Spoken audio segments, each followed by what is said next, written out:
Check this out. These are all wild turkeys. That's why I love coming out to this little cul-de-sac. There's a lot more than I've ever seen before in the neighborhood. There are some big boys. It's pretty cool, right? I stood there videotaping them, so they probably all got spooked and they've all kind of retreated into the woods, but that's some big turkeys. Big turkeys. Like, you would not want to get out of the car and stand too close to those guys. They're wild.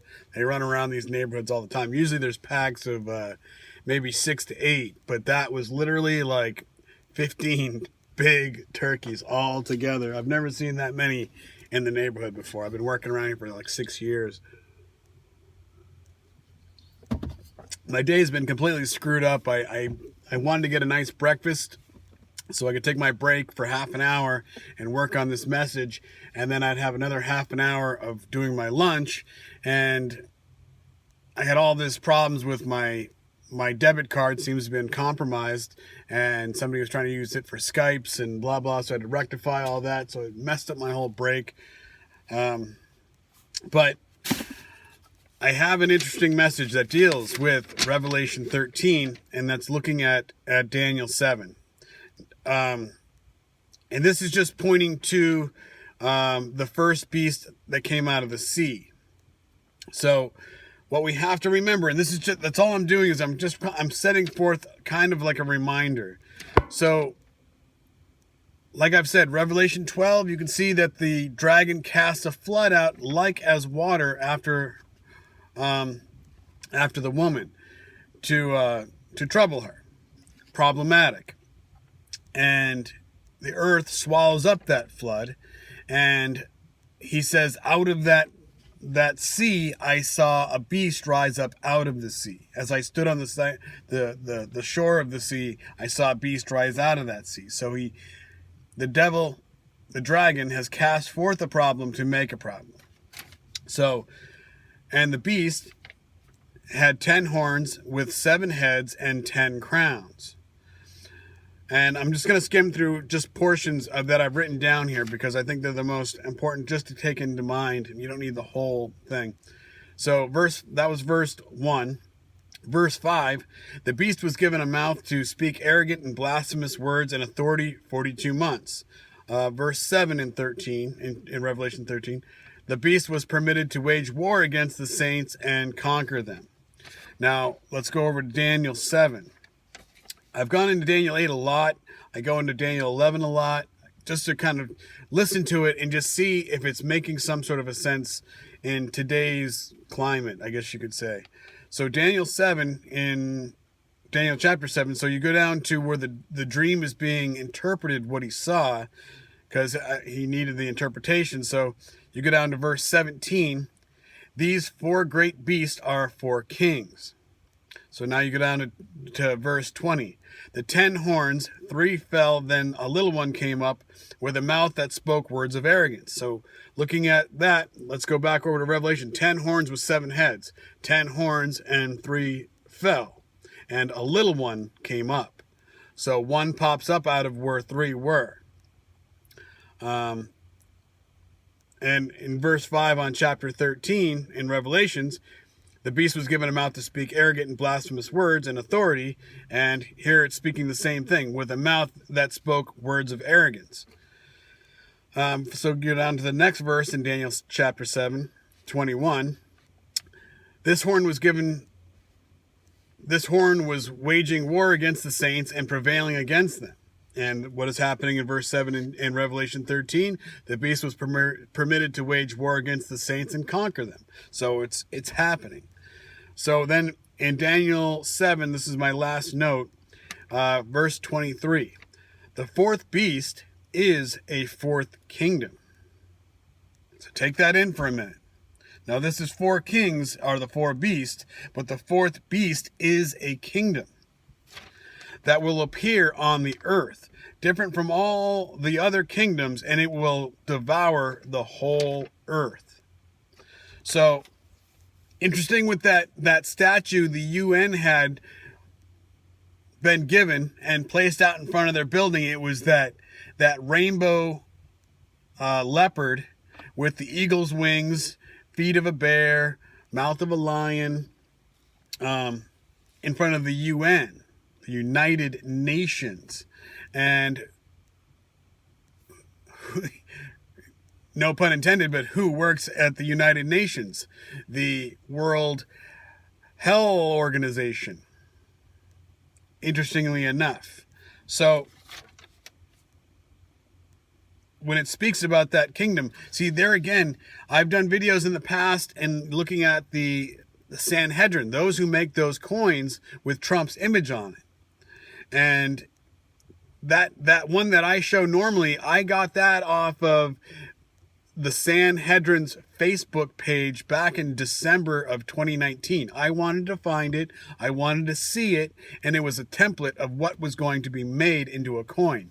Now, if you go online and you look up that coin with Bibi and Trump, and it says the war of the sons of light versus the sons of darkness. That's a real coin you can buy, find, and see for yourself. It exists. It is minted and it is real.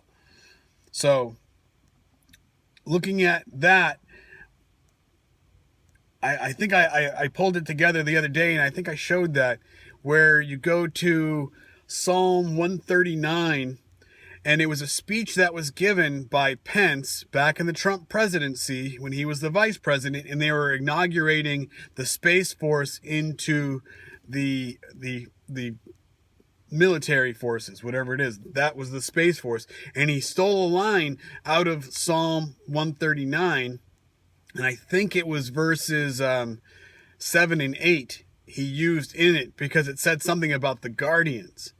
And when you look at the verses that came after that in his speech that he stole out of Psalm 139, it speaks about they will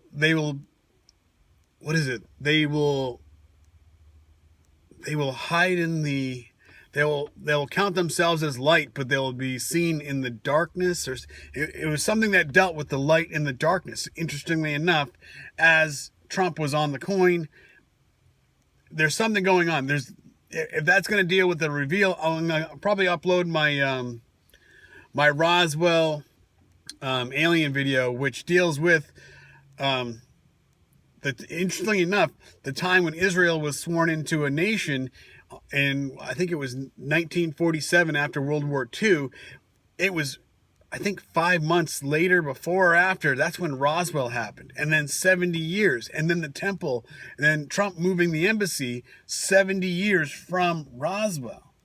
So who is this thing? And then I'll show you guys, when you look up Jupiter in English and translate it on Google Translator to Hebrew, it's verified, and then it shows below it what also Jupiter means: justice, righteousness, rightness, like justness. So it's a very odd scenario that it just happens to be.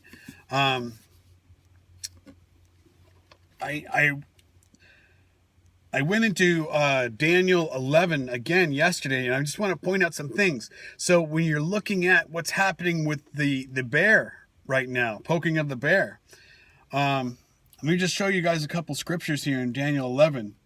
In the beginning of Daniel 11, I've looked a lot, and I've spoken a lot about looking at the end or the middle part of Daniel 11.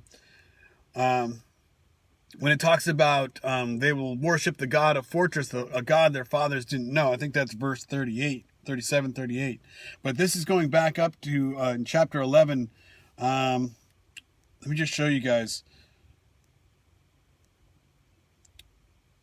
Let's see. I think we'll start at verse 11. And the king of the south shall be moved with choler, and shall come forth and fight with him, even with the king of the north. And he shall set forth a great multitude, but the multitude shall be given into his hand. And when he hath taken away the multitude, his heart shall be lifted up, and he shall cast down many 10,000s. But he shall not be strengthened by it. For the king of the north shall return, and set forth a multitude greater than the former, and shall certainly come after certain years with a great army, and with much riches. Now, the thing that always concerns me whenever I look at Daniel 11 is there's a verse 14 is very important. And in those times there shall many stand up against the king of the south, and the robbers of thy people shall exalt themselves to establish the vision, but they shall fail. Establishing the vision. Now, if you look in any other scriptures whatsoever, it does not say robbers. It says the violent. So in the King James, they knowingly translated into the King James and they switched it from violent to robbers. Sounds a lot less violent. And when you're looking at justice, you're going to jail. If you do a robbery without a weapon, that's a much lesser charge. If you rob somebody and hurt them with violence, that's a much greater charge. So, also the robbers of thy people shall exalt themselves. But no, let's say it the real way. Also the violent of thy people shall exalt themselves to establish the vision, but they shall fail. So that's what, whenever we're watching the world stage, that's what always concerns me is what is happening. Look at what's happening with the poking of the bear. Look at all the falsehoods that are being thrown around back and forth. Who's really doing anything? It seems like the military is getting, kind of thrown into a mix that they have no way of defending themselves, or they don't know what's really going on. There's a lot of mixed messages throughout the media on both sides. What's really going on? And then seeing a lot of witnesses speaking about what's really happening to them. They're not allowed to leave, so they can't flee to go to the border. And then when they're going to the border, they're either having the men taken away, and then they have them sent back. Some people are getting sent. There's so much information. But here again, imagine that they have Daniel 11 in mind of what's going on, the king of the north versus the king of the south, and a falsifying of the vision. And so where we really are in this, I don't know.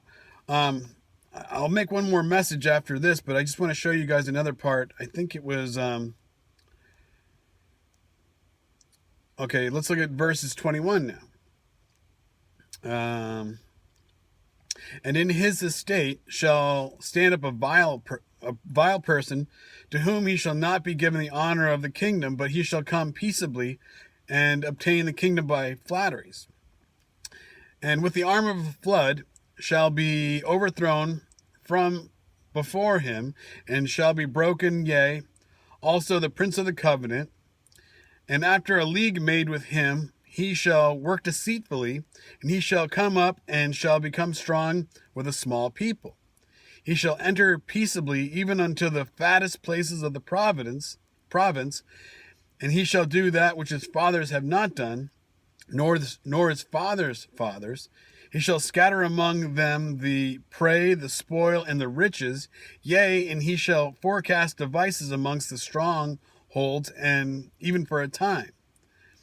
And he shall stir up his power and his courage against the king of the south with a great army, and the king of the south shall be stirred up to battle with a very great and mighty army, and he shall not stand, for they shall forecast devices against him.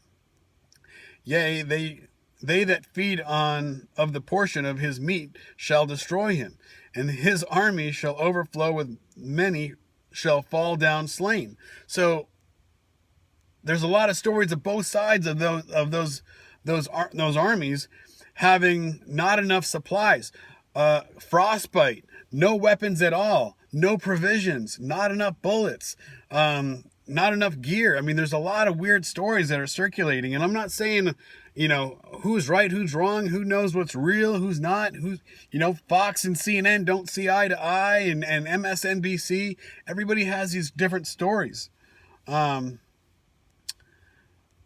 But what does it say here? That, and both of these kings' hearts shall do mischief, and they shall speak lies at one table. But it shall not prosper, for yet the end shall be at an appointed time. So is that saying that the king of the north and the king of the south are then sitting at the table or having Zoom calls, and then they're setting up these things? Because when Biden and Putin were having their little Zoom calls, those weren't televised. Nobody knows what they were talking about, right? I'm sure, right? It's just an interesting. And then what are they doing? Working deceitfully. And then, was it say below that, from verse 23 down to verse 24?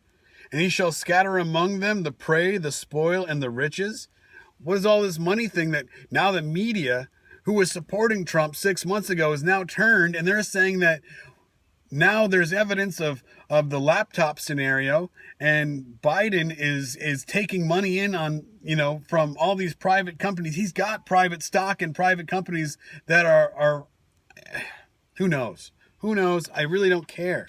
But at the same time, there's a lot of innocent people out there that are being affected by all this, which really isn't cool. And then it's interesting because I wrote all these notes down last night, and I saw that, and I want to say first, I'm subscribed to Israeli News Live. He has a lot of biblical teachings he did for years that were very amazing, very good, down to good stuff. I do not support Planet X, Planet 9, whatever they want to call it. I don't believe in asteroids. I don't believe in solar flares. I think if God wants to cast anything down, he can do whatever he wants, of course. But to say that there is a planet that's coming, I do not buy that whatsoever. People that sit there and point out these videos of asteroids, believing NASA has files of all these things that are coming into our orbit, I have no faith in that whatsoever. So I just want to put that first.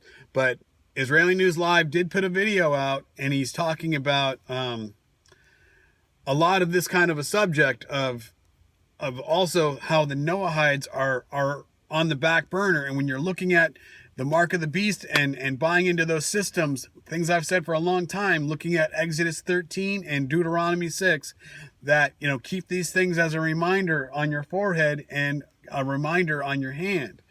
Not a physical marking, but actions, thoughts. So I just want to leave it at that. If you guys want to, you can search it out. I don't know if I can get this video kind of together as well as I want, so I might not be able to display a lot of these things that I'm talking about. You can go to Daniel, you can look at Revelation 13 and compare it to the latter part. I think it's the last section in Daniel chapter 7. Compare, see, and that's why I've said for a while now, a couple of videos back, I made that, it was like an 18-minute video, coming by land and by sea, and it was, when you're looking at Revelation 13 compared to Revelation 12, they're given the 1260 days, and then I saw a beast come out of the sea. So did tribulation happen for that 1260 days of the woman clothed with the sun from back in 2017? Was that the beginning of the tribulation, and we went to 1260 days, and now comes a beast out of the sea and out of the earth at the same time, and they're working together in tandem, and they're going to be supporting each other. One beast comes forth, and then the other one that came first, he's going to tell everybody to support that one beast. But if it's a fourth beast is a kingdom, well, we've seen how the world now moves like a flock of birds. Everybody is moving together. Everybody wanted to do this whole bug scenario. Everybody pushed the dose scenario. Everybody pulled everything back together as one. We got to keep that in mind when we're looking at all these things. So here again, now they're still working. That kingdom is still rolling on together, the fourth beast and the second beast out of the earth, and they're going to come moving forward. That's why the physical marking of buying, selling is at the end of Revelation chapter 13. And then that timeline can, move on, begin.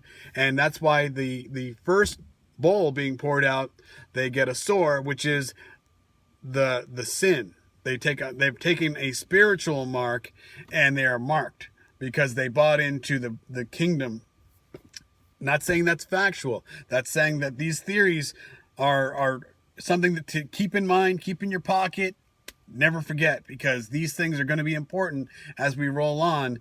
And if you're watching a lot of Days of Noah, he shows how the science, even though they're taking off headgear, the science and those enforcing the science are still moving in the background. Everybody's looking at the bear right now, but everything else with the bugs is still rolling. Just a word of the wise, guys. God bless.